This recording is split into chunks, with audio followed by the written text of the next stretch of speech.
when you're building a privacy program, don't reinvent the wheel. There is a lot of frameworks and standards and control inventories, program guidance out there that can be used as a starting point. So rather than doing something very custom for your organization and like having lots of consultants come in and give you the strategy, I think it's easier to just adopt something that's industry accepted.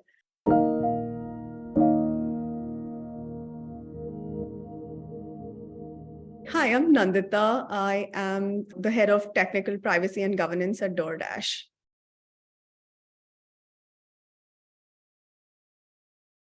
I lead a team that focuses on 3 different aspects of privacy at DoorDash. One is privacy engineering, which focuses on building tooling and product features that enable privacy. The second is privacy assurance, that is aligning control frameworks, audits, investigations, response.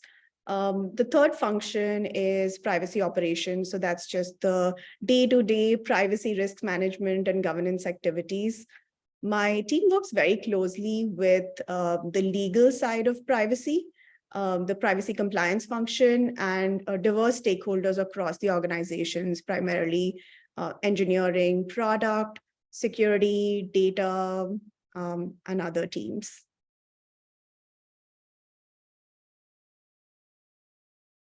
I've been doing this for 10 years with different companies. So the way I approach building a privacy program, whether it's scratch or enhancing an already existing program, is taking a top-down approach. So I generally begin with understanding the goals, strategies, and understanding the current state of privacy at the organization.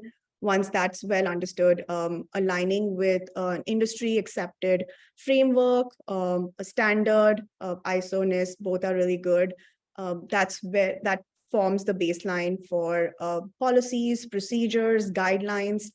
Then stepping one down below into the operations and privacy risk management and embedding privacy by design. That I generally like to focus on 2 different life cycle areas. One is the SDLC, or the developer life cycle, and the second is the data life cycle. So in terms of SDLC and embedding privacy by design into SDLC, it would involve building a DevOps equivalent of privacy, like embedding privacy code reviews, code libraries, making sure that there is enough like developer, there's low friction for developers when integrating privacy into products. On the data lifecycle side, there would be a focus on managing or building privacy across the data lifecycle. So when we're talking about anonymization, masking, secure deletion, data minimization, adopting privacy enhancing technologies, there's a whole lot of suite that can go into it in terms of tooling or processes, data walls, clean rooms, and the underlying fabric for all of this would be data infrastructure. So making sure that there are services and infra to support all these tools and processes that are built across these 2 lifecycle areas.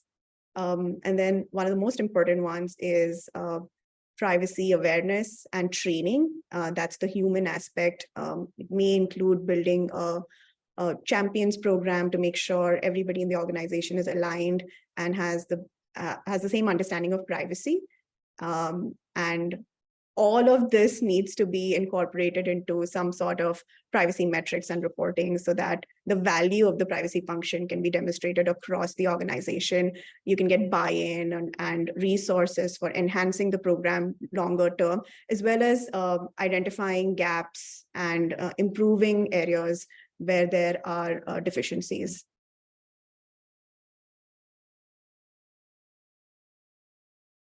For data privacy risks, measurement, and prioritization, I've seen, like in the last 10 years, I've seen companies do it many different ways. And I've built programs where the risk measurement and prioritization was highly dependent on the resources available, the data available, what is the risk tolerance of the organization, and how much are they willing to invest in setting up this program.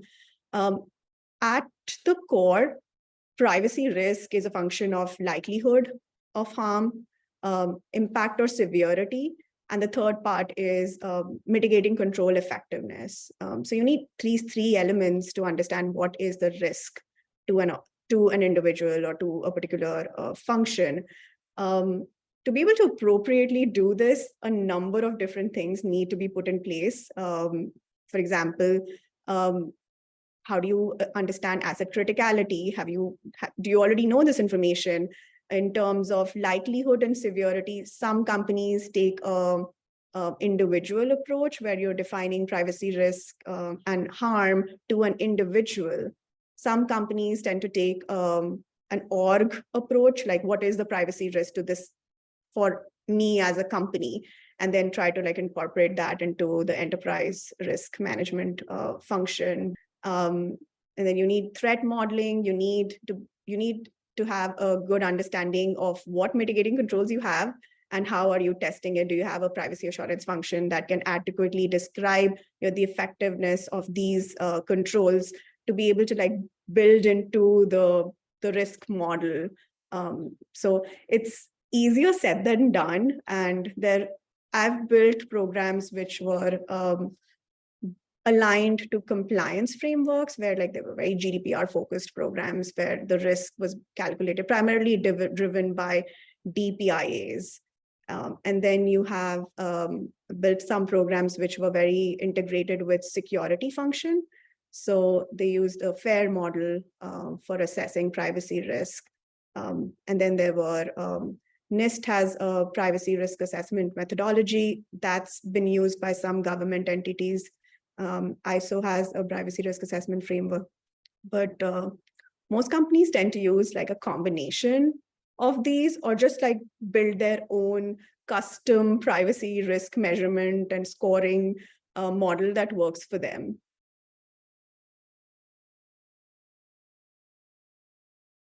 Because I was coming to privacy from a security background, the one thing that surprised me was there were a lot of gray areas in privacy. A lot of privacy policy and policy enforcement is driven by like how a particular company interprets a legal requirement or a compliance requirement, which is very different from what I was used to in the privacy space, where you have very clearly defined perimeters. You have rules and a lot of automation is possible because things are much more easier and definitive.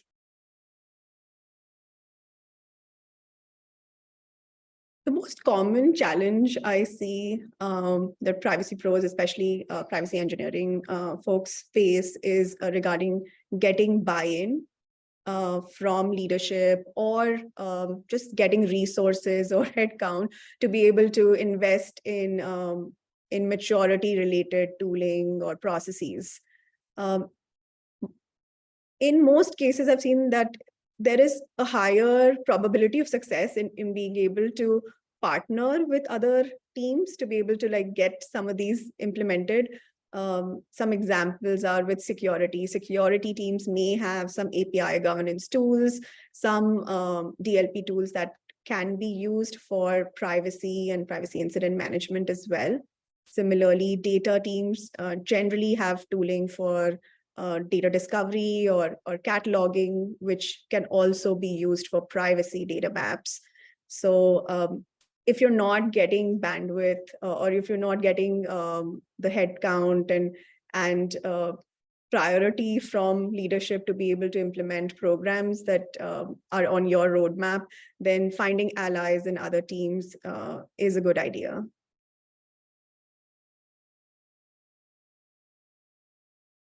Developers and technical teams, I never needed to convince them that they needed to do the right thing for privacy. They are already sort of aligned that privacy is important. I'm not sure why that is the case. Maybe because a lot of the engineers that I had the opportunity to work with and currently work with come from highly regulated industries. So they've sort of this has been the norm in their previous organizations, or they've come from other big tech, which has had noteworthy fines imposed for privacy, for their like privacy practices. So they're very aware of privacy implications and are generally on board to implement countermeasures or address privacy risks that are surfaced by privacy teams.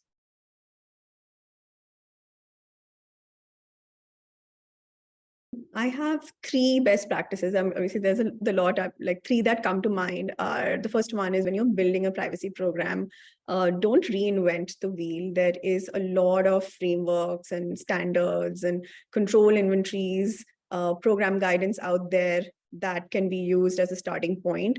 So rather than doing something very custom for your organization and like having lots of consultants come in and give you the strategy, I think it's easier to just adopt something that's industry accepted. The second best practice is around deploying tooling. When you're building or buying tooling, make sure that it is scalable to your organization, as well as it is there is some element of flexibility that's been baked into it. A lot of the laws that are upcoming and on the horizon have slightly different flavors. So making sure that you're thinking ahead and being proactive when you're building these tools or deploying these tools would be a good idea. And the third one is around privacy metrics. You have to show the value of the program to be able to measure it and demonstrate value to be able to improve it long term. So I feel that that's a very neglected topic, but is something that privacy pros should start building programs with that end in mind on how are you going to report this, what are the SLAs, what are our target metrics, and sort of try to get 1% better every day.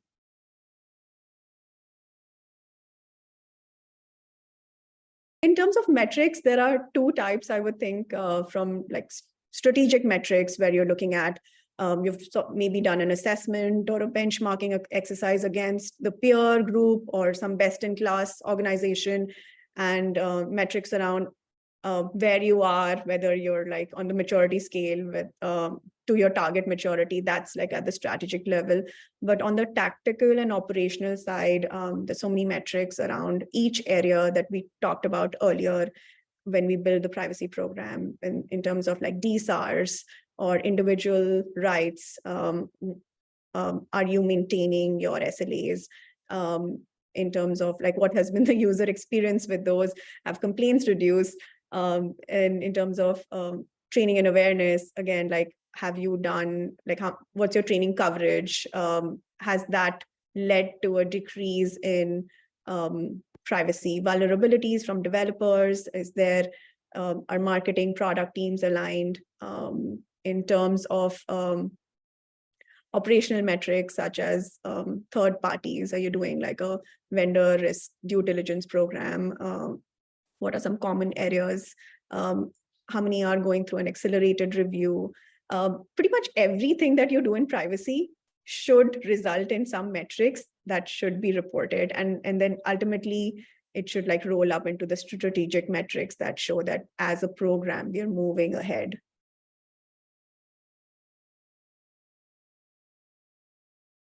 So especially when it comes to the SDLC part of the program and how privacy is embedded, if you are using sort of a workflow for every feature to embed privacy by design, then what does that SLA look like? Is it weeks? Is it days? Is there a lot of back and forth? How many hours or like what is the time by developers to like fill this out? And is that actually valid? Like, how much did it change from the first time they submitted it versus when it was actually completed? Obviously, like, time related, like those are very hard metrics and help justify the program. So you should try to like bring down the friction and improve, making it as streamlined as possible, versus like shouldn't be seen as a blocker where you're spending multiple iterations, weeks to get a privacy, like a check to be able to go ahead.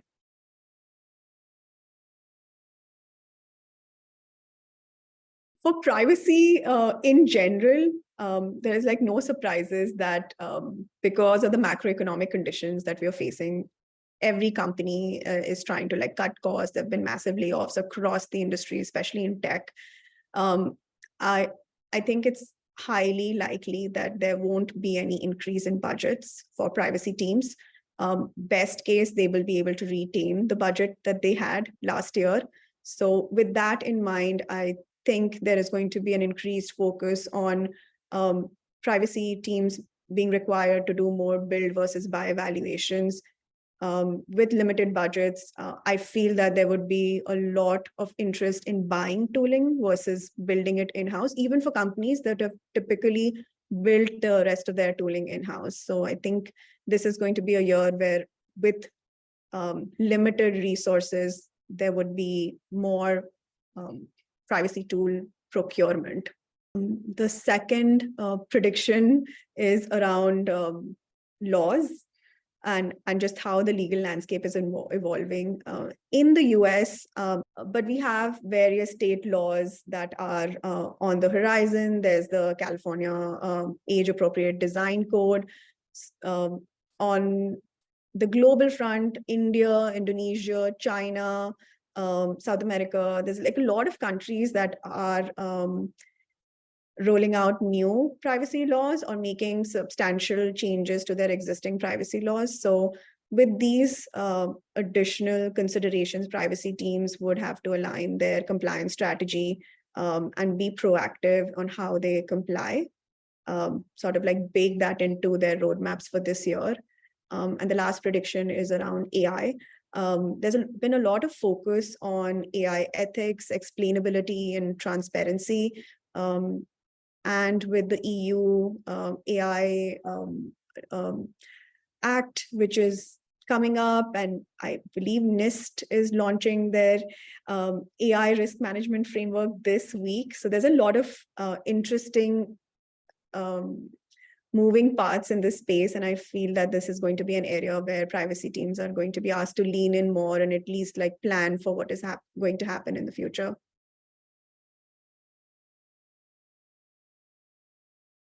Privacy pros in general, there's like some common characteristics among all privacy pros. We like want to do the right thing. We care deeply about privacy. We want to solve hard problems. But there are times when it just feels like you're fighting a losing battle because like, especially when it comes to like your own personal privacy, there's like breaches happening every day. There's so much like privacy enforcement happening and like noteworthy fines. So it may feel like, there's like you're not really making a difference. So I think Data Privacy Days is like an opportunity for all of us to like come together, network, learn from each other and celebrate our collective wins.